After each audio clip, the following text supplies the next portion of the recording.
Hi, everyone. Today is Tuesday, March 18th. We are now 3 days away.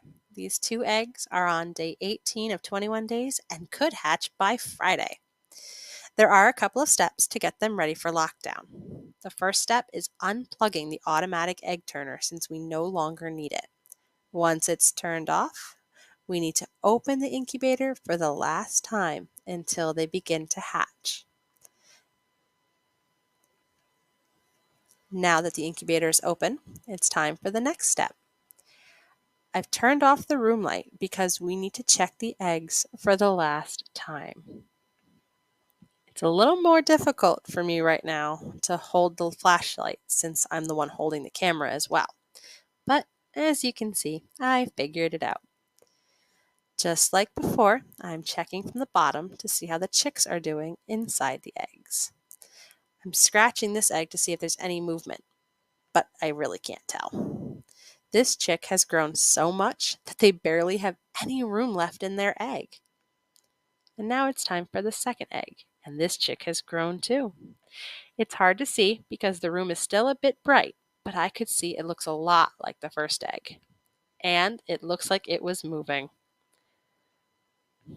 Now that we have checked the eggs for the last time, it's time to remove the egg turner. I'm gently laying them down next to the incubator so I can remove the egg turner. But I realized that to be able to remove the egg turner, I need to move the lid first. So I'm laying the lid to the side so it doesn't get broken. And now I'm going to remove the egg turner. You should remove it with two hands so that way it doesn't break. But because I was doing it one-handed, I had to be a little bit more careful. Now that the egg turner is out, I'm going to lay the eggs back down in the incubator where they'll stay until they start to hatch.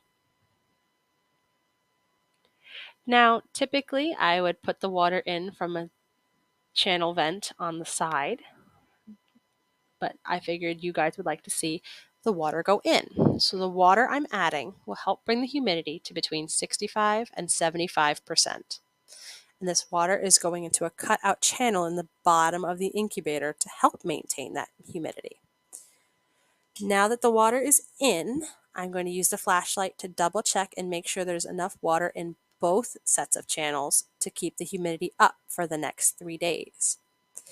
And now that I'm sure that there's plenty of water, it's time to put the lid on and not open it again until they hatch. So obviously the thermometer and the humidity reader have been reading the room. So it's not the same as what it needs to be, but it will increase within an hour to the correct temperature of between 99.5 degrees Fahrenheit and 100.5 degrees Fahrenheit. And the humidity will jump from where it's sitting at now, which is roughly 21%, to between 65% and 75% for the next 3 days. Thank you, everybody, for joining me, and I hope to see you all when they start to hatch. See you soon.